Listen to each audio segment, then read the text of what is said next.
Temos que compreender quando falamos aí do disco rígido. Observa aqui, eu tenho então um disco do meu disco rígido, contendo uma trilha aqui destacada em amarelo. E eu posso imaginar um disco rígido com vários discos. Porque, claro, nós temos discos rígidos que podem ter vários discos dentro daquele disco rígido. Nesse caso aqui, estou te mostrando 3.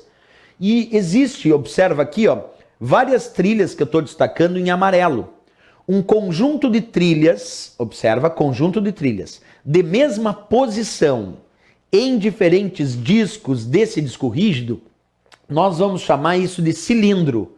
Observa a imagem de novo, ó. Aqui eu tenho um conjunto de trilhas de mesma posição, só que em diferentes discos desse disco rígido. Essas trilhas de mesma posição em diferentes discos daquele disco rígido formam o que nós chamamos de cilindro. Então, cilindro, conjunto de trilhas de mesma posição em diferentes discos do disco rígido, o que também é definido na formatação física. Olha quanta coisa é definida na formatação física. Aliás, importante nesse ponto até recapitular. Professor, me diz o que a formatação física define então e o que a formatação lógica define. Primeiro, a formatação física é aquela feita pelo fabricante, certo?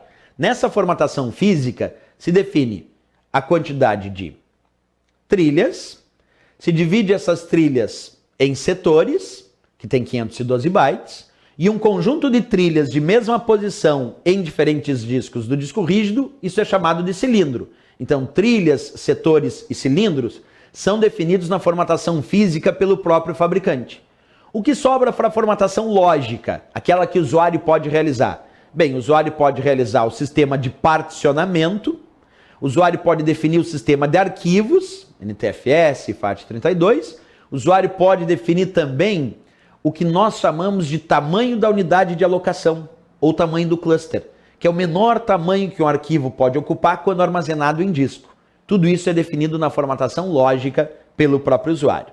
Belas dicas, então, sobre o disco rígido e o seu processo de formatação, tanto a formatação física quanto a formatação lógica, certo?